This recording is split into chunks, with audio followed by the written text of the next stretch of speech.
इन कलयुगी जीवों का उद्धार कैसे होगा, यही चिंता मुझे सता रही है।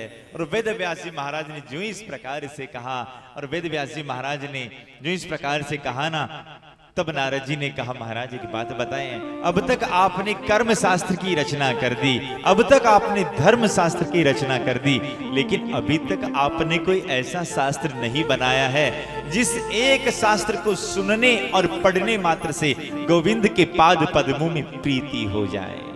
तो प्रभु कृपा करिए, कोई ऐसा भक्ति शास्त्र बनाइए जिसके कारण से जीव का कल्याण हो जाए।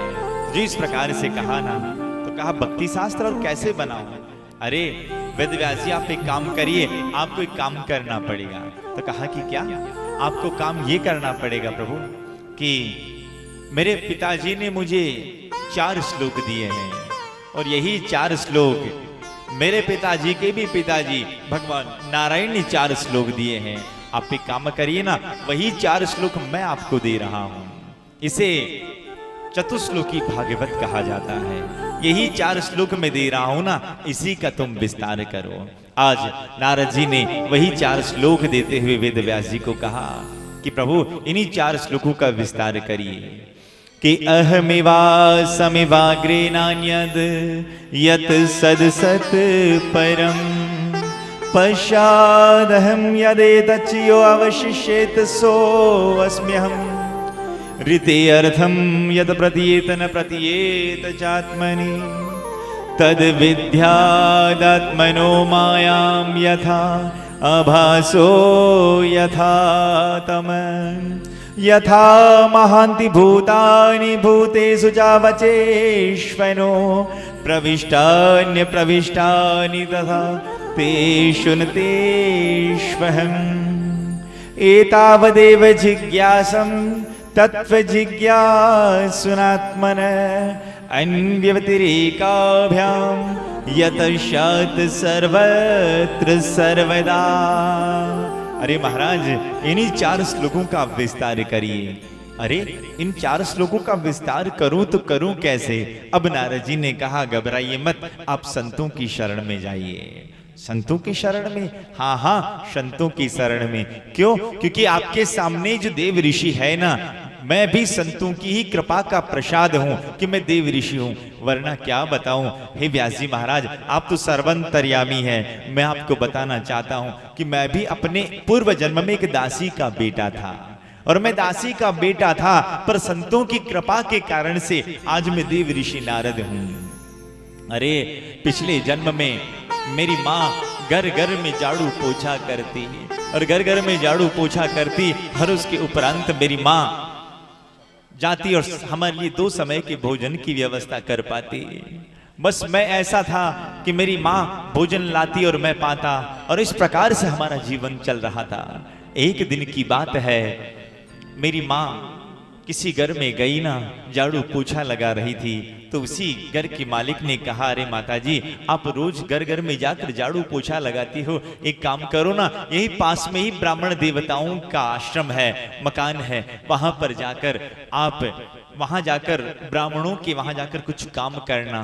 क्यों? क्योंकि वहां पर कुछ संत चतुर्मास करने के लिए आए हैं, तो वहां जाओ, उन ब्राह्मणों की सेवा के साथ संतों की सेवा करने का परम सौभाग्य प्राप्त होगा। और बदले में आप यहाँ जो काम कर रही हो ना, यहाँ तो आपको अलग अलग जगह जाना पड़ता है, वहां सारा काम आपको वहीं सेवा करने से जो प्रसादी मिलेगी आराम से पा लेना। बस मेरी माँ मुझे उन्हीं ब्राह्मण देवता के पास ले गई, और ले जाने के उपरांत मेरी माँ ने उन ब्राह्मण देवता से एक ही बात कहा कि अरे हमारा एक निवेदन है कि हमने सुना है आपके यहाँ कोई चतुर्मास करने के लिए संत मंडली पधारी है, तो कुछ दिन हमें भी यहाँ सेवा करने का सौभाग्य मिल जाए, और बस जो आपके आश्रम में जो बनता है वो प्रसाद हमें भी मिल जाए। मेरी माँ अब बड़े भाव से संतों की सेवा करने लगी, बड़े भाव बड़े आनंद के साथ। और जब पूरा काम निपट जाता ना, तो संत जब सत्संग करते तो मैं भी अपनी माँ के पास बैठकर सत्संग सुना करता, मैं भी अपनी माँ के पास बैठकर सत्संग सुनता। और मेरा एक स्वभाव बन गया था कि जब संत महात्मा संत महंत जब भोजन पा लेते ना, तो मैं उनकी जो जूठन बची होती उस जूठन को मैं पाने लग जाता। मेरा स्वभाव था। एक दिन एक संत ने मुझे देख लिया, कि मैं जूठन पा रहा हूं। देखो ना, संतों की जूठन का कितना महत्व बताया गया है। एक वृंदावन के एक प्रसिद्ध संत थे, संत का नाम था माधोदास। और माधोदास का ऐसा स्वभाव कि रोज जाते संतों की जूठन को इकट्ठा करते और इकट्ठा करने के उपरांत अपने घर में लाते, और घर में लाने के बाद घर में ठाकुर जी का मंदिर था, सबसे पहले उस ठाकुर जी की मूर्ति को, भगवान को उस भोग का, जूठन का भोग लगाते, रोज का स्वभाव। और फिर उस जूठन को माधोदास पाया करते। 1, 2, 3, 4 साल तक लगातार उनका भाव बना रहता। संतों की जूठन लाते और जूठन लाने के उपरांत स्वयं खुद बड़े भाव, बड़े आनंद के साथ भगवान को भोग लगाते और भोग लगाने के बाद खुद पाते। माधोदास, ये सत्य घटना है, हम आपको जो बता रहे हैं ना, ये बिल्कुल सच्ची घटना है। संत माधोदास जूठन रोज रोज पाते, भोग लगाते और पाते। एक दिन की बात है, संत माधोदास जल्दी जल्दी में आए और संत माधोदास को बड़ी जोर से भूख लग रही थी।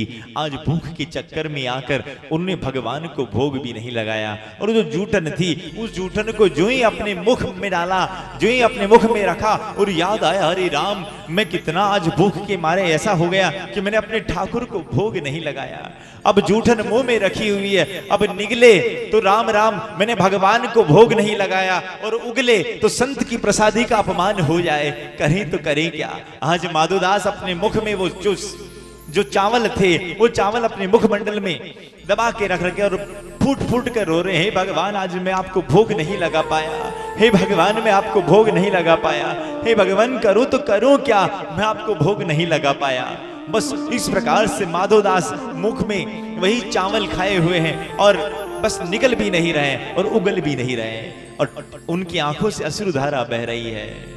उसी समय 3 दिन तक माधोदास भूखे प्यासे उन्हीं चावलों को मुख में रखे हुए आंसू टपका रहे थे ना, उसी समय स्वयं मेरे बांके बिहारी प्रकट हो गए।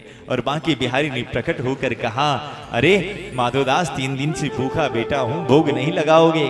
और जो ही कहा भोग नहीं लगाओगे, अब माधोदास बोल ना सके, क्यों? क्योंकि मुख में तो चावल रखे हुए, बोले तो बोले कैसे। अब माधोदास के मुखारविंद से जब जब उसने सोचा कि राम राम ये भगवान है, कहीं गड़बड़ ना कर ले, तो सोचा कि अरे माधोदास, तुम्हारे मुंह में क्या है।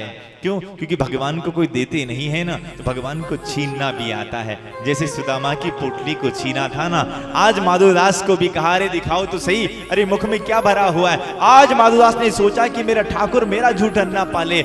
आज भगवान ने माधोदास को जबरदस्ती कहा कि निकालो मुंह में क्या है। उस समय माधोदास ने जो जल्दबाजी में खाने का प्रयास किया ना, तो 2-5 चावल के दाने थोड़े बाहर गिर गए। भगवान ने वही चावल के दाने उठाए और भगवान ने भोग लगाया और कहा, वाह माधोदास, सच्ची बात बताऊं, तूने इतने दिन संतों की जूठन का भोग लगाया है, पर मैं तुम्हारी सौगंध खाकर कह रहा हूं, जितना आनंद मुझे तुम्हारी जूठन पाकर आया है, उतना आनंद मुझे रोज नहीं आया। इतना महत्व है संतों की जूठन का। तो मैं भी अपने संतों की जूठन का भोग लगाया करता।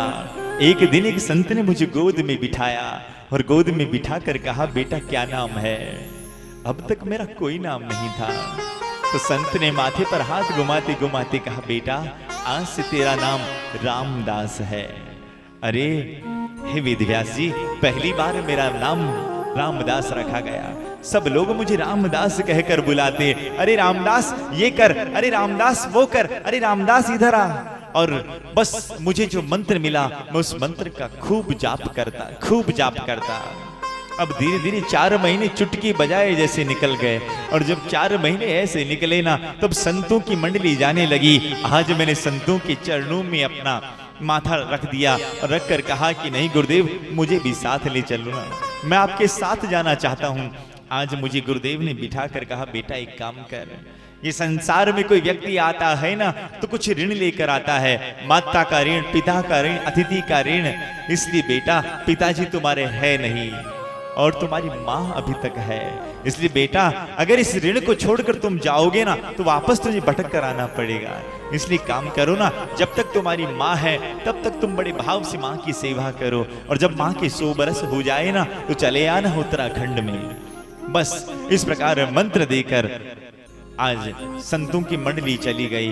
अब रामदास रोज नित्य उसी मंत्र का जाप किया करता। एक दिन विधि के लेख के आधार पर बस माँ गाय का दूध निकालने गई ना, उसी समय एक सर्प ने माँ को डस लिया और उससे मेरी माँ की मृत्यु हो गई। और जो ही मृत्यु हुई ना, तो मैंने माँ का अंतिम संस्कार किया। उस समय नारद जी बता रहे कि उनकी एक आंख से गर्म आंसू निकल रहा है और एक आंख से ठंडा आंसू निकल रहा है। गर्म आंसू तो ये बता रहा है कि मेरी माँ मर गई, और ठंडे आंसू ये कह रहे हैं कि चलो जो होना था भगवान की कृपा, अब मैं आराम से भगवान का भजन करूंगा। बस इस प्रकार का भाव बनाया कि चलो मैं आराम से भगवान का भजन करूंगा। इस प्रकार जो ही भाव बनाया, भाव बनाने के उपरांत आज मैंने अपनी मां का अंतिम संस्कार किया, और अंतिम संस्कार करने के बाद मैं सीधा उत्तराखंड में गया और मैंने खूब उस मंत्र का जाप किया। और जाप करते करते मैं ऐसा तल्लीन हुआ कि मेरे हृदय में एकदम से भगवान की झांकी प्रकट हो गई। मैं बड़ा प्रसन्न हुआ, लेकिन देखते देखते वो झांकी न जाने कहां अंतर ध्यान हो गई, कहां लुप्त हो गई। मैं छटपटाने लगा, जैसे कोई मछली को जल से निकाल लिया जाए और मछली छटपटाए ना, वैसे मैं छटपटाने लगा। तब जाकर एक आकाशवाणी हुई, और आकाशवाणी ने कहा, अरे बेटा, अभी तुम्हारे पूर्व जन्म के कुछ कर्म शेष है, इसलिए तू एक काम कर, तू सतत भगवान का जाप कर और निश्चित तुझे अगले जन्म में मेरी ही प्राप्ति होगी।